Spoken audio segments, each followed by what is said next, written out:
여러분, 오늘 말씀의 제목은 문을 뚫고 찾아오시는 주님입니다. 문을 뚫고 찾아오시는 주님. 제가 흥분했나 봐요, 문을 뚫는다고 하니까. 여러분, 12제자 중에, 예수님의 12제자 중에 의심하면 떠오르는 제자가 있습니다. 누굴까요? 너무 잘하시네요. 이 도마에게는 별명이 있는데 이 별명이 사실 오명이죠. 어떤 별명이 있냐면요, 의심의 대명사라고 하는 별명이 있어요. 의심의 대명사 도마. 사실 오늘 우리가 읽은 이 말씀 때문에 도마가 의심의 대명사라고 하는 오명이 붙었습니다. 오늘 본문 요한복음 20장 24절 25절인데요 우리 함께 한번 읽어보겠습니다. 12제자 중에 하나로서 디두모라 불리는 도마는 예수께서 오셨을 때에 함께 있지 아니한지라. 다른 제자들이 그에게 이르되 우리가 주를 보았노라 하니, 도마가 이르되 내가 그의 손에 못자국을 보며 내 손가락을 그 못자국에 넣으며 내 손을 그 옆구리에 넣어보지 않고는 믿지 아니하겠노라 하니라. 여러분, 도마가 왜 의심의 대명사가 되었다고요? 부활의 주님을 제자들이 만났는데 그 자리에 도마가 없었어요. 그래서 제자들이 전해줬을 때 뭐라고 해요? 예수님 부활하셨다면 십자가에 달려 죽으셨으니 손에 못자국 있겠네. 거기 내 손가락 넣어봐야 믿겠다. 예수님 허리에 창 찔렸으니 창자국 남았겠네. 거기에 내 손을 넣어봐야 믿겠다라고 한 겁니다. 여러분, 이거 너무 발칙한 발언 아닌가요? 어떻게 예수님의 제자라는 사람이 이런 말을 하죠? 도마 이 같은 발언 때문에 매년 부활절에 올 때마다 도마는 모두에게 욕을 먹습니다. 의심의 대명사 도마처럼 의심이 많은 제자 되지 말고, 믿음 없는 제자 되지 말고 부활을 믿는 믿음 있는 제자 되라고 그렇게 이야기하죠. 사랑하는 여러분, 여러분도 정말 그렇게 생각하십니까? 도마가 정말로 믿음이 없는 제자일까요? 저는 오늘 작정하고 도마를 좀 변명해주고 싶습니다. 도마는 사실 그렇게 믿음이 없던 제자가 아니었거든요. 오늘 본문 24절을 보시면 디두모라 불리는 도마라고 나옵니다. 디두모라 불리는 도마. 디두모란 뜻이요, 여러분, 쌍둥이래요. 쌍둥이. 도마가 쌍둥이였구나. 아니요, 쌍둥이 아니었대요. 근데 왜 디두모라고 했을까요? 이건 놀라운 것이, 도마가 예수님의 생각과 뜻이 가장 비슷했기 때문에 쌍둥이라는 별명을 갖게 됐다는 설이 있습니다. 도마가 영성이 뛰어나고요, 제자들이 볼 때도 예수님과 말과 행동이 가장 비슷한 제자가 도마였다는 거예요. 이렇게 훌륭한 제자가 도마였습니다. 도마의 믿음을 좀 더 살피기 위해서 잠시 예수님의 십자가 사건 이전으로 거슬러 가볼게요. 요한복음 11장 5절에서 8절입니다. 한 절은 제가, 한 절은 여러분이, 8절은 같이 읽습니다. 예수께서 본래 마르다와 그 동생 나사로를 사랑하시더니 나사로가 병들었담을 들으시고 그 계시던 곳에 이틀을 더 유하시고, 그 후에 제자들에게 이르시되 유대로 다시 가자 하시니, 제자들이 말하되 랍비여, 방금도 유대인들이 돌로 치려 하였는데 또 그리로 가시려 하나이까. 여러분, 우리가 읽은 이 요한복음 11장을 보시면 예수님께서 사랑하시던 제자 나사로가 죽을 병에 걸립니다. 그래서 주님께서 이 나사로를 살리기 위해서 다시 유대 땅, 지나온 유대 땅으로 간다고 하시니까 제자들이 지금 죽어라고 말리는 거예요. 왜 이렇게 말릴까요? 예수님, 방금도 유대 사람들이 우리를 돌로 치려고 했는데 다시 그 땅에 가려고 하십니까? 우리 거기 갔다 다 죽을 수 있습니다, 이런 말이에요. 지금 예수님이 못마땅한 유대인들이 예수님과 제자들을 돌로 치려고 칠 기회만 호시탐탐 노리고 있었거든요. 온 이스라엘 예수님의 소문이 퍼져나가고 예수님의 영향이 점점 커져가니까 종교 지도자들이 저거 그냥 두면 안 되겠다라고 해서 죽일 계획들을 세웠던 겁니다. 근데 그걸 제자들도 느끼는 거예요. 이렇게 했다가는 우리 예수님 죽음을 초래할 수 있으니 우리가 알아서 조심하자, 예수님 잘 단속하자, 이렇게 하는 겁니다. 하지만 이 가운데 단속이 안 되는 제자가 있었으니 누구였어요? 도마가 그랬다는 거예요. 도마는 여러분 용기 있는 제자였습니다. 이어지는 요한복음 11장 14절에 16절입니다. 교독으로 읽습니다. 이에 예수께서 밝히 이르시되 나사로가 죽었느니라. 내가 거기 있지 아니한 것을 너희를 위하여 기뻐하노니 이는 너희로 믿게 하려 함이라. 그러나 그에게로 가자 하시니. 함께합니다. 디두모라고 하는 도마가 다른 제자들에게 말하되 우리도 주와 함께 죽으러 가자 하니라. 무슨 말이에요? 지체하다가 나사로가 결국 죽었대요. 그럼에도 예수님이 하나님의 영광을 드러내기 위해 거리고 가야 된다고 하니까 제자들이 다 걱정하는데 도마가 나서서 이야기하는 겁니다. 뭐라고 고백해요? 우리도 주와 함께 죽으러 가자. 도마 좀 멋있지 않은가요? 전 이런 사람이 너무 좋은데. 우리도 주와 함께 죽으러 가자. 예수님을 설득해서 그곳에 못 가게 할 수가 없다면 적어도 예수님과 함께 죽을 각오를 해야 한다는 것입니다. 이 사건으로 알 수 있듯이 도마는 상당히 괜찮은 믿음과 용기가 있던 제자였어요. 이렇게 현실을 있는 그대로 때론 다소 퉁명스럽게 받아들인 도마의 성향은 예수 부활의 증인으로서 그가 신뢰할 만한 인물임을 보여주고 있는 것입니다. 오히려 진짜 믿음 없는 사람이 누굴까요? 이 도마가 아니라 10명의 제자 아닐까요? 왜 10명이죠? 12명 중에 가룟 유다와 도마를 제외하고 10명의 제자들인데 이 10명의 제자들이 지금 예수님 십자가 사건 이후에 두려워서 다 숨어 있었거든요. 그것이 오늘 본문 요한복음 20장 19절에서 20절입니다. 함께 읽습니다. 이날 곧 안식 후 첫날 저녁 때에 제자들이 유대인들을 두려워하여 모인 곳에 문들을 닫았더니 예수께서 오사 가운데 서서 이르시되 너희에게 평강이 있을지어다. 이 말씀을 하시고 손과 옆구리를 보이시니 제자들이 주를 보고 기뻐하더라.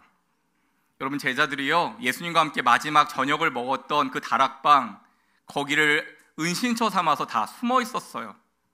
왜 숨었을까요? 예수님이 죽고 난 다음에 그 다음 타겟은 누구예요? 우리가 다음에 이제 잡힐 차례구나라는 것 때문에 숨어 있었습니다. 얼마나 무섭고 두렵든지 19절 보시면 제자들이 유대인들을 두려워하여 모인 곳의 문들을 닫았더니 그 다락방에 문이란 문은 다 닫고 숨도 안 쉬고 있었습니다. 여러분, 혹시 술래잡기 빼고 숨어본 일 있으십니까? 위급한 상황 만나서 숨어보셨어요? 사람은 두려우면 숨게 됩니다. 두려우면 사람이 숨죠. 제가 아는 한 선배 목사님은 학생 때 친구가 숨겨달라고 한 일이 있었대요. 이 친구가 학생 운동을 했는데 수배되어 도망다니다가 이 목사님 집에 와서 하룻밤만 재워달라고 애원했답니다. 여러분, 그런데요, 재워주면 처벌받을 상황이었대요. 그래도 하도 재워달라고 애원을 하니까 어쩔 수 없이 재워줬는데 목사님이 그날 몸살이 난 거예요. 왜 몸살 났을까요? 그 친구 하룻밤 재워주는데 뜬 눈으로 밤을 새운 겁니다. 밖에서 바람 소리만 나도 누구 찾아온 거 아니야? 미세한 소리만 나도 놀라서 움찔움찔하면서 너무 그렇게 신경을 쓰다 보니까 몸살이 났다고. 여러분, 이렇게 숨는 것은 그만큼의 두려움이 동반되는 것입니다. 이렇게 제자들이 숨도 못 쉬고 숨어 있었는데 그 자리에 누가 찾아온 거예요? 부활의 예수님이 찾아오신 겁니다. 19절 다시 보시면 두려워하여 모인 곳에 문들을 닫았더니, 문을 다 닫았는데요, 우리 주님 신기한 것은 문을 닫아뒀음에도 들어오신 거예요. 사랑하는 여러분, 우리 주님은 어떤 닫힌 문도 잠겨진 문들도 부활의 주님 찾아오심을 막을 수가 없는 것입니다. 혹시 이 가운데 우리 주님 부활하셨음에도 여전히 두려움의 한가운데 계신 제자분들 여기 계십니까? 주님은 지금도 우리의 삶의 자리로 찾아오시는 부활의 주님이심을 믿으시기 바랍니다. 다시 오늘 성경을 보시면 부활한 주님의 첫인사가 뭐였어요? 너희에게 평강이 있을지어다. 여러분, 지난주에 봤잖아요. 익숙하죠? 예수님이 부활하셔서 여인들 만났을 때 길에서 뭐라고 했어요? 평안하냐? 헬라어로는 에이레네고요, 히브리어는 샬롬이에요. 평안하냐? 안녕. 유대인들의 일상 인사였다고 했습니다. 우리 주님에게는 부활도 일상인 거죠. 당연한 진리인 거죠. 평안하냐? 안녕. 근데 제자들 찾아올 때 전 좀 기대했거든요. 제자들이 주님 버리고 다 도망갔잖아요. 저 같았으면 어떻게 했을까요? 평안하냐? 안녕 고사하고, 이 을이라고는 눈꼽만큼도 없는 놈들아, 너네가 그러고 사람이냐? 왜? 다 도망갔잖아요. 예수님 놓고. 저는 한 사람 찾아갔을 것 같아요. 베드로 어딨어, 베드로? 이 배신자 어딨니? 몽둥이 가져와라 했을 겁니다. 근데 부활하신 주님의 인격은 역시 저와는 다르세요. 너희에게 평강이 있을지어다.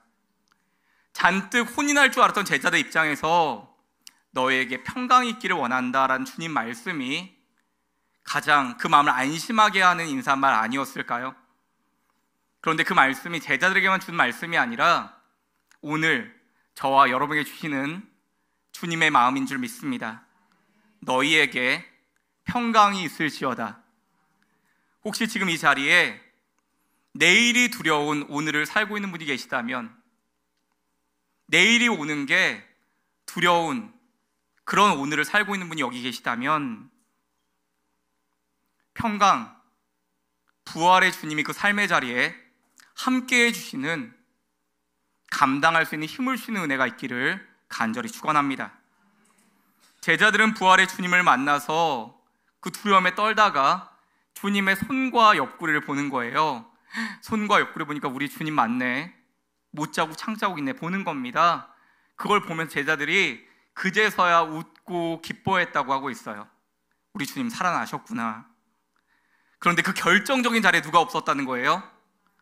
거기에 도마가 없었어요. 그래서 부활하신 주님을 만나서 주님이 부활했다는 걸 막 열심히 설명한 장면이 오늘 우리가 읽은 본문인 것입니다. 요한복음 20장 24절에서 26절입니다. 교독으로 읽습니다. 12제자 중에 하나로서 디두모라 불리는 도마는 예수께서 오셨을 때 함께 있지 아니한지라. 다른 제자들이 그에게 이르되 우리가 주를 보았노라 하니, 도마가 이르되 내가 그의 손에 못자국을 보며 내 손가락을 그 못자국에 넣으며 내 손을 그 옆구리에 넣어보지 않고는 믿지 아니하겠노라 하니라. 함께합니다. 여드레를 지나서 제자들이 다시 집안에 있을 때 도마도 함께 있고 문들이 닫혔는데. 여러분, 부활의 주님을 만났다고 전한 제자를 향해서 도마가 뭐라 그래요? 나는 못 믿겠어 하는 겁니다. 예수님 손에 손가락 넣어보지 않고는, 그 허리에 창자국 만져보지 않고 못 믿겠어 하는 거예요. 여러분, 이 모습을 봐서 정말 도마가 의심의 대명사가 맞나요? 저는 아니라고 생각해요. 예수님 부활하셨다면 그 못자국에 손 한번 넣어봐야겠다는 이 발칙한 말은 지금 도마가 부활하신 주님께 하는 말이 아니에요. 누구한테 하는 말일까요? 그 부활을 전해주고 있는 제자들에게 하는 말이에요. 여러분, 이 제자들의 모습을 바라보면 도마가 어떻게 부활의 주님을 믿을 수 있겠습니까? 부활의 주님 만났다고 하는데요, 달라진 게 아무것도 없는 거예요. 여전히 두려워하고 무서워하고 힘들어하고 문이란 문은 죄다 닫고 은신처에 그대로 숨어있는 이 모습을 보니까, 야, 내가 너네 봐서는 주님 부활한 거 못 믿겠다 하는 겁니다. 무엇을 봐서 도마에게 주님 믿으라고 하는 겁니까? 다시 본문을 보여주세요. 여러분, 빨간 글씨 26절만 한번 읽어볼까요? 제자들이 다시 집안에 있을 때 도마도 함께 있고 문들이 닫혔는데. 여러분, 예수님 부활하고 난 뒤입니다. 근데 제자들은 여전히 은신처에 숨어서 숨죽이고 거기 그 자리에 그러고 있는 거예요. 사실 진짜 의심하는 사람은 도마가 아니라 이 10명의 제자들은 아니었을까요? 왜냐하면 그들은 부활의 주님을 만났음에도 여드레 무려 8일, 일주일이 지났는데도 여전히 그 자리에서 그러고 있는 것입니다. 이는 본문 19절과 26절 상반절을 비교해보면 명확하게 보이는데요. 여러분, 19절 빨간 글씨만 읽겠습니다.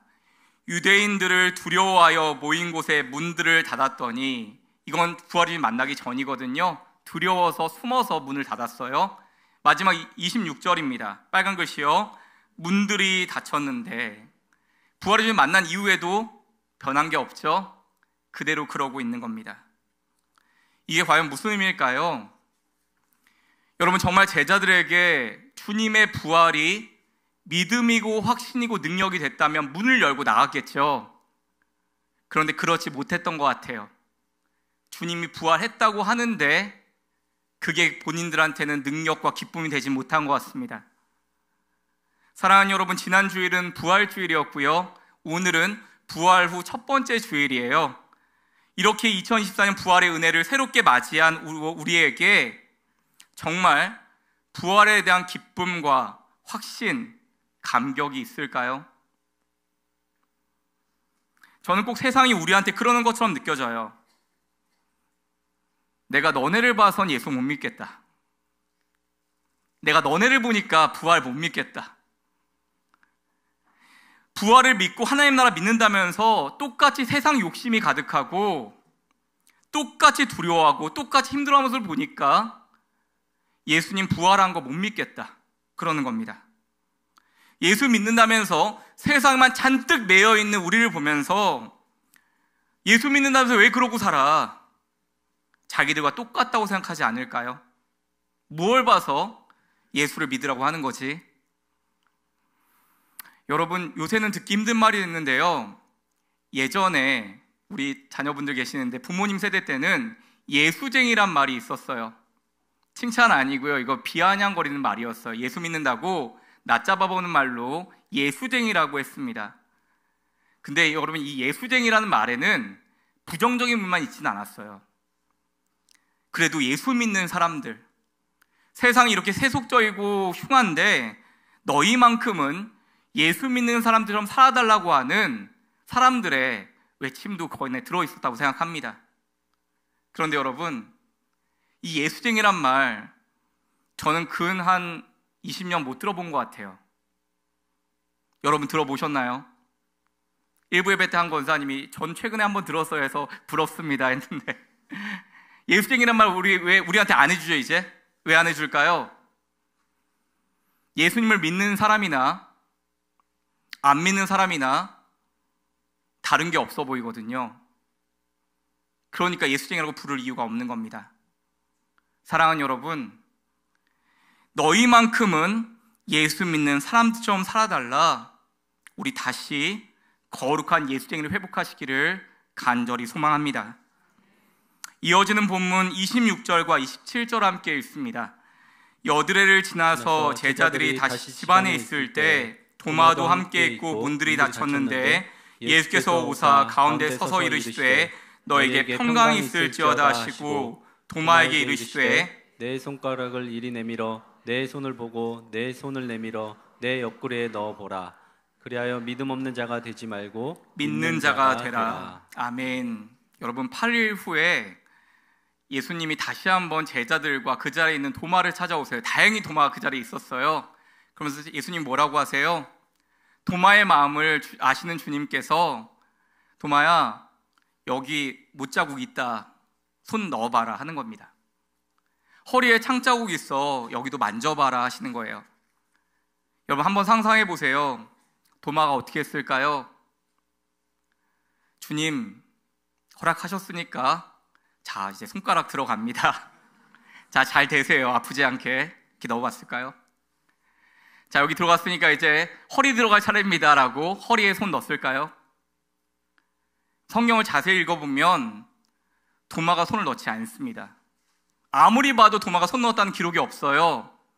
손을 넣는 대신에 도마가 이런 고백을 합니다. 나의 주님이시요 나의 하나님이십니다. 도마가 뭐라고 고백해요? 손을 넣는 게 아니라 부활의 주를 만난 다음에 바로 고백하는 거예요. 주님은 나의 주님이시요 나의 하나님 되십니다. 여러분, 도마는요, 의심될 땐 끝까지 의심하고 믿어질 때는 제대로 고백하는 제자였어요. 저는 새가족 신방할 때 꼭 물어보는 이야기가 있습니다. 특별히 신앙생활 처음 시작하는 새신자들을 만나면 꼭 이렇게 물어봐요. 선생님, 예수님 믿으세요? 라고 물어봅니다. 예수님 믿어지세요? 라고 물어봐요. 그럼 새신자들이 이렇게 말합니다. 목사님, 아직이요. 하지만 예수님을 알아가는 중입니다. 라고 말씀하세요. 아직이지만 예수님을 알아가는 중입니다. 참 그 대답이 귀하죠. 그런데 여러분, 정작 교회를 오래 다녔음에도 불구하고 의심도 없고 확신도 없는 분들이 참 많습니다. 정말 살아계신 하나님인지 아니면 성경이 지어낸 얘기인지, 예수가 부활했는지 아니면 지금도 그대로 죽어있는지 별 관심이 없는 분들이 많습니다. 사랑하는 여러분, 저는 차라리 그렇다면 더 적극적으로 의심하시라고 말씀드리고 싶습니다. 왜냐하면 그 의심이 결국에는 도마처럼 확신에 이르게 할 것이기 때문입니다. 여러분, 예수님에 대해서 관심이 없는 게 문제지 의심하면 반드시 확신에 이를 것이라고 저는 확신하기 때문입니다. 여러분, 의심도 신앙의 여정 중에 꼭 필요한 과정이거든요. 오늘 도마에게서 봤듯이 의심이 오히려 믿음을 더 단단하게 할 수 있는 것입니다. 그래서 신학자 폴 틸리는 이런 말을 합니다. 의심은 믿음의 반대가 아니라 믿음의 일부이다. 의심이 믿음의 반대가 아니라 뭐라는 거예요? 믿음의 일부, 의심도 믿음이고 믿음의 노력이라는 것입니다. 사랑하는 여러분, 그래서 예수 믿으면서 싸워야 할 의심이 있다면 끝까지 싸우시기를 축복합니다. 치열하게 싸우시기를 축복합니다. 꼭 답을 얻어내시기 바랍니다. 여러분, 기독교는 답이 있습니다. 하나님은 답이 되어 주십니다. 중도에 포기하지 마시기 바랍니다. 저는 여러분들이 예수님께 관심 없는 것은 안타깝고 두렵지만 예수님을 의심하는 건 전혀 두렵지 않습니다. 20살에 예수님이 살아계신 게 안 믿겨져서 맨날 수업 시간에 뛰쳐나간 사람이 앞에 있거든요. 도마처럼 나의 주님이시며 나의 하나님이십니다 고백하게 될 것이기 때문입니다. 여러분, 의심이 없다면 이런 놀라운 고백도 없었겠죠. 이것은 개인의 신앙 고백인데요, 오늘 이 고백이 우리 부모님의 놀라운 고백, 내 아내의 멋있는 고백이 아니라 나의 신앙 고백 되기를 간절히 축원합니다. 왜냐하면 우리 주님은 우리의 삶에 어떤 닫힌 문이라도 뚫고 들어오시는 하나님이시기 때문입니다. 사랑하는 여러분, 그래서 오늘 설교의 제목이 문을 뚫고 찾아오시는 주님이에요. 우리의 인생 가운데도 많은 닫힌 문들이 있죠. 인생의 문제 때문에 닫혀버린 문이 있고, 나의 그 철저한 의심 때문에 닫힌 문이 있고, 두려움과 염려 때문에 닫혀진 문들이 있죠. 그런데 그 문을 뚫고 주님이 오늘 찾아오신다는 것입니다. 여러분, 많은 성도님들이 예수님 처음 믿을 때 뭐라고 고백하는지 아세요? 예수님 처음 믿었을 때를 물어보면 다들 자기 스토리를 막 이야기를 합니다. 근데 여러분, 막 장황하게 얘기하는데 거의 다 똑같아요. 예수님 어떻게 처음 믿었는지 물어보면 내가 처음에 예수 믿은 게 아니었다고, 예수 믿으려고 해서 믿은 게 아니었다고 다 이렇게 시작을 합니다. 이렇게 시작을 하고, 어떻게 하다 보니 교회에 왔고 누구랑 예배를 드리게 됐고 저항할 수 없는 그 무엇이 있어서 내가 결국 예수 믿게 됐다고. 저는 너무 많이 들어서 이제 식상합니다. 그런데 그분에게는 너무 귀한 믿음의 역사라는 거예요. 여러분, 여기에 중요한 이야기가 있는데요, 믿음의 주체는 예수 그리스도이십니다. 내가 믿는 게 아니라 주님께서 우리를 믿게 하시는 것입니다.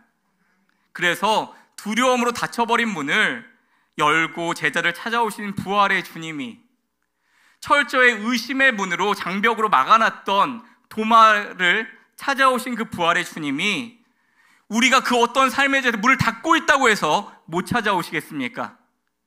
부활의 주님은 닫힌 문마저 뚫고 찾아오시는 부활의 주님이심을 믿습니다. 사랑하는 여러분, 이 시간 이 기도가 우리의 기도가 되고 응답이 되길 소망합니다. 하나님, 내 삶에 있는 모든 다친 문들, 두려움과 의심, 삶에서 마주하는 문제들, 그 모든 다친 문들을 뚫고 찾아오시는 부활의 주님을 다시 이 시간 기대하고 소망합니다. 나의 삶의 자리로 찾아와 주셔서 다시 부활의 능력으로 살게 하여 주옵소서.